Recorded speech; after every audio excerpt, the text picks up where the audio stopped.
Hey, what's up, y'all? Y'all good? I hope so. Y'all, let's go ahead and get into chapter 7 of Faith Under Fire, Betrayed by a Thing Called Love. And chapter 7 is titled The Preparation for Death. When Stephen came home from the hospital, LaJoyce did everything she could to set up the bedroom in a way that Stephen didn't have to go to the kitchen for anything.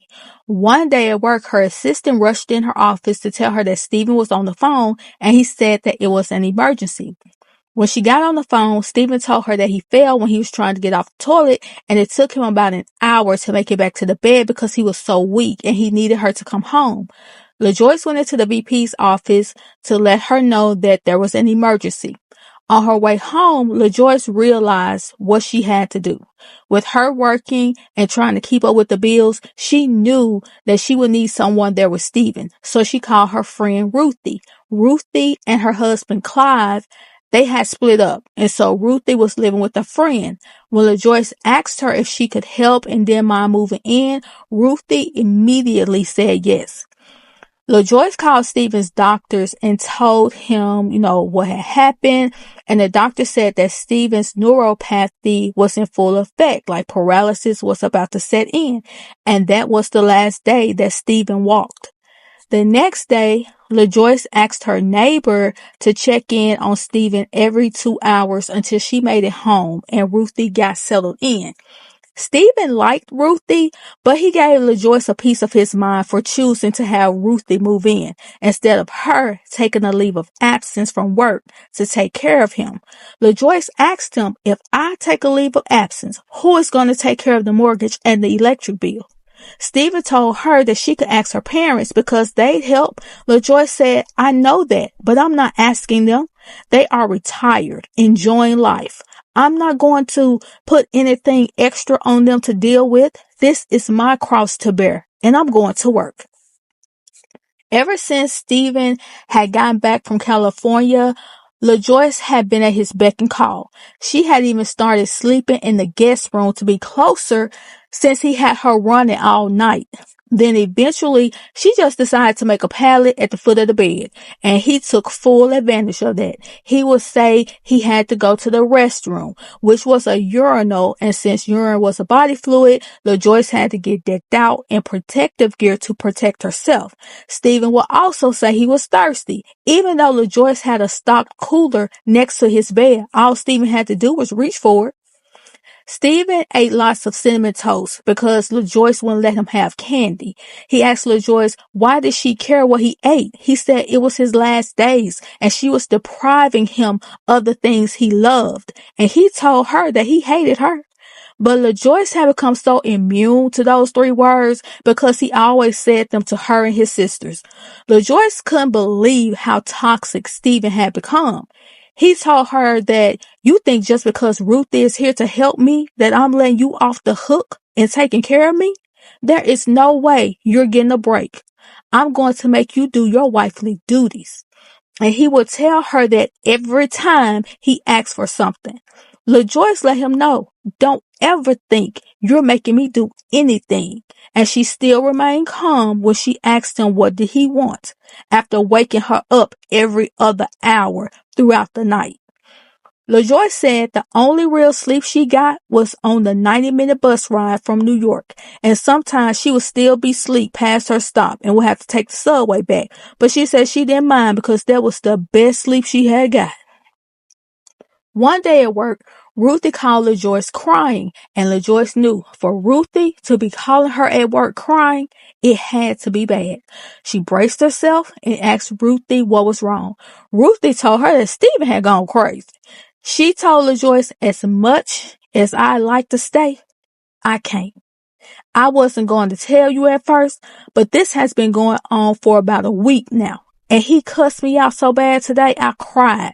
He kept telling me how fat I was and that he couldn't stand the sight of me. And he said he saw why Clive left me and that I wouldn't find anyone to love me because nobody wants a fat wife, and to leave him alone because you would do what needed to be done when you got home.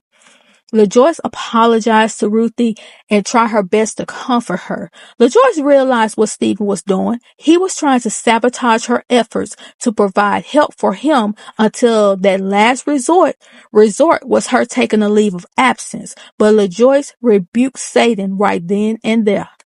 LaJoyce got into work mode, this time for her life. She started working on plan B. The first thing to do was to get somebody to cover the next day, and her pastor said he would do it, and he said that he could cover every Wednesday. By the time LaJoyce got home, she had a caregiver for every day of the week for the next 2 months. Her friend Tiger, her cousins Mayla and Sloopy, her friend Henzie, Pam, Stacy, and Claudette. Stephen told LaJoyce, I don't know what it's going to take for you to get a leave of absence and come home and take care of me. LaJoyce told him to forget it. The bills are not going to pay themselves. Once everybody was secured for healthcare duty, she gave them an orientation. Mayla and Tiger decided to handle bedbound duties, and LaJoyce knew that a strong stomach and a physical strength is much needed for bedbound duties. She showed them how Stephen would have to lay on his side to have bowel movements onto a disposable bed lining because he refused to wear adult diapers. He then had to be wiped, cream applied, and sealed with a spray. Mayla had to excuse herself because there was a little bit too much to see. Mayla and Tiger did not put up with any of Stephen's BS. They made him eat, be nice, and talk about his feelings. 3 days later, Mayla and Tiger sat LaJoyce down to tell her that from now on, there has to be 2 people with Stephen at all times because this is just too much for one person to do, and they don't see how she did it. Tiger said, either have 2 people here or it's time to get a nurse. After a week, it was time for Tiger to leave. LaJoyce was very appreciative of her friend using her vacation to help her out. On the way out, Tiger told LaJoyce, I'll be waiting for the day when you call me and all I hear on the other end is you crying. You won't have to say anything. You won't have to apologize. I'll know it's you, and that day is coming. Her cousin Mayla came every weekend after that first week. She told LaJoyce that she loved her too much to watch her go through all of that by herself. The RN came every morning to check Stephen's vitals. Henzie arrived, and when he got there, Stephen wasn't able to keep anything down. The doctor said that it could be the sarcoma spread to his intestinal lining. Stephen was scheduled for an immediate procedure where a probe with a camera would be inserted down his throat to look at his intestines. The doctor said if they found lesions, Stephen would probably die within a few days. LaJoyce started to cry because she was scared for Stephen's soul because he never apologized to her for keeping the secret that he had HIV. LaJoyce had told Henzie the truth about Stephen. She didn't give him the stomach cancer story, and she knew that Henzie had the compassion of Jesus. Right before they rolled Stephen into the operating room, Henzie prayed over Stephen and asked him if there was anything he wanted to confess to God. Stephen said no. So Henzie asked if there was anything he needed to ask his wife for forgiveness for. Stephen said, other than I hope that she's forgiven for not staying at home to take care of me, there's nothing. Henzie took LaJoyce's hands and said, you do know he's never gonna make that confession. You're gonna have to tell other people about this because we can't let him die without confessing. They didn't find any lesions in Stephen's intestines, but the doctor did advise that there was nothing more that they could do. Just keep him comfortable. But the doctor did give LaJoyce the number to a hospice. When they got back home, Stephen complained about the nurse's aide. He complained about every little thing. He said the nurse's aide was making too much noise. He said she was too rough. So LaJoyce asked the agency for a new nurse. Then Stephen started getting worse. Nothing could be done for his fever, shakes, throwing up, weak muscles, weight loss, or thrush. LaJoyce cried out to God and asked him, why did he keep taking Stephen to death's door and saving him? And she said, God responded, I've got this. Don't ask me again. And she immediately thought, vengeance is mine, saith the Lord. LaJoyce's parents came to give her some help, and by that time, everyone knew the truth about Stephen's health condition, and her mom was furious. And Stephen's attitude started to get worse. And Stephen even had the nerve to tell LaJoyce, I don't know what it is, but I don't trust you. And LaJoyce couldn't believe he said those words to her. LaJoyce started thinking, don't trust me? I'm still here taking care of you and you don't trust me? Let's go back to the first hour we met and you lied to me about some bleeding ulcers. This whole marriage is based on deception. I'm still here. And he said he don't trust me? After that, LaJoyce was contemplating whether or not to give him the medicine that she had just brought to the room. She was thinking either give him more than what was needed or none at all because the medications weren't helping him get better anyway. Then Stephen told her, yeah, you can't say nothing about me not trusting you. His words just rambled as LaJoyce's mind faded to black as she continued to think, what am I going to do with this medicine? LaJoyce prayed Matthew 25:21 and said, thank you, Jesus, out loud, and she felt peaceful after that. When Stephen heard her say, thank you, Jesus, Stephen said, yeah, he's the only one who can help you. And LaJoyce let him know that the Lord is the only one that can help him too. And she told him, you might want to be careful talking like that to someone who brings your meals and medicine. And when she handed him the medicine, Stephen was looking at her like, what's she trying to say? And he was a little hesitant on taking that medicine.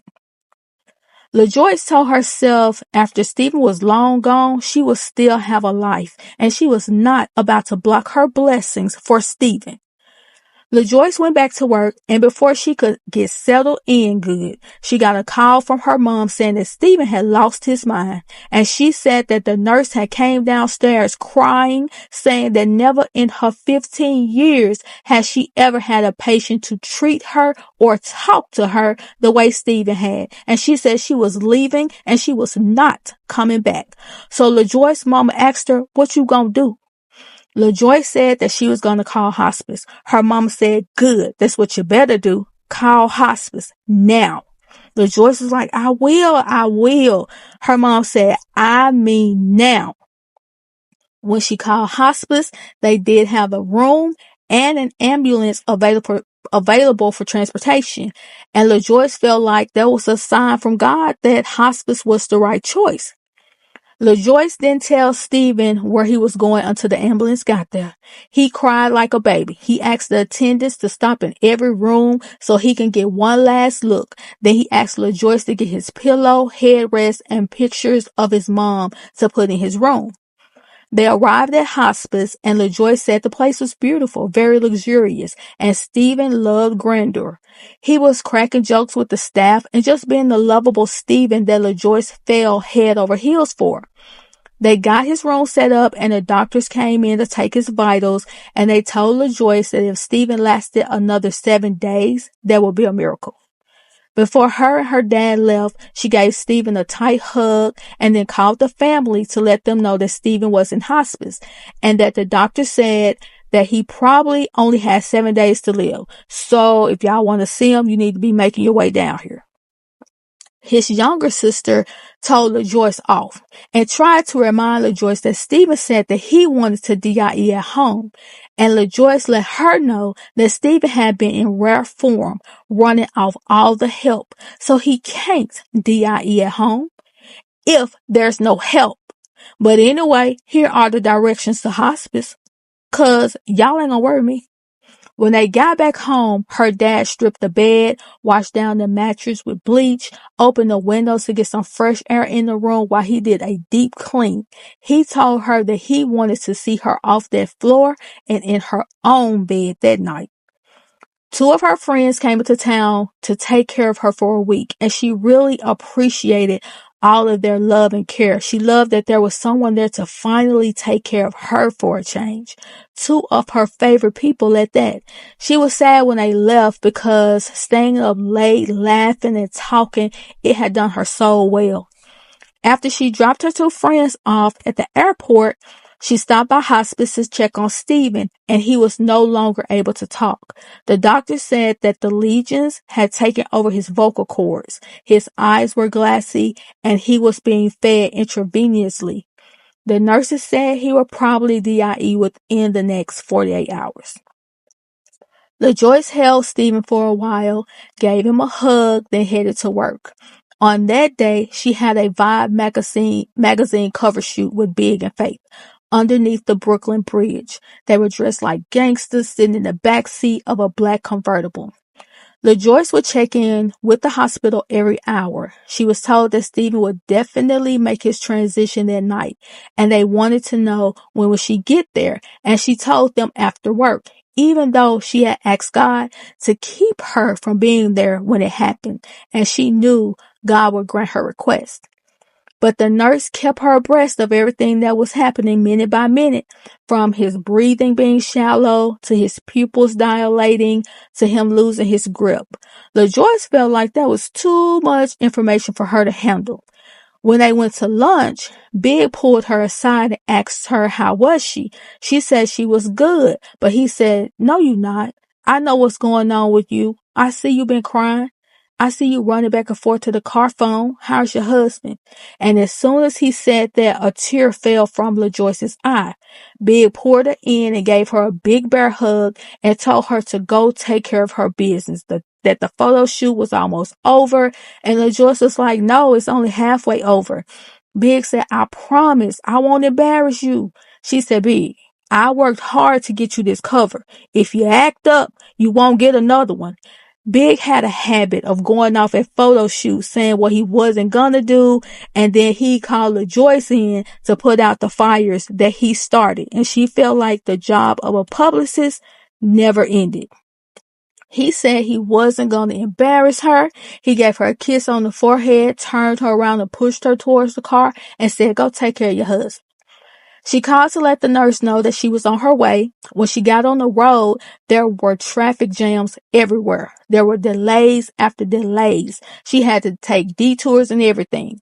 She realized that was God honoring her prayer. It took her 3 hours to make a 90-minute drive. She finally made it to hospice, grabbed her overnight bag, and got on the elevator. When the doors opened, the nurse was standing there. She looked at LaJoyce's overnight bag and said, "Didn't the doctor call you? You didn't speak to the doctor?" She said, "No, I've been stuck in traffic." The nurse said, "Well, he called to let you know that Stephen passed away at 9:05. And even though LaJoyce knew it was going to happen, it still felt like a gut punch. The nurse let her know that Stephen wasn't alone, that she was with him, and LaJoyce wondered how did they deal with death day in and day out? Like, who cared for them? She asked the nurse if she could make a call. She said, "Would you like to go in to spend some time with him before you start making calls? You should go in so that you'll have closure. If you don't go, you may regret never having said goodbye." LaJoyce told her that she had been saying goodbye for the last 2 years and that her and Stephen had said their goodbyes this morning, so she preferred to remember him like she last saw him.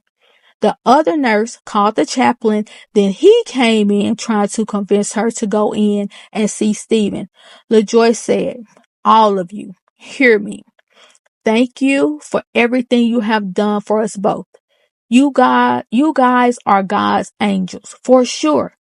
But nothing can make me go into that room. I am at peace with my soul.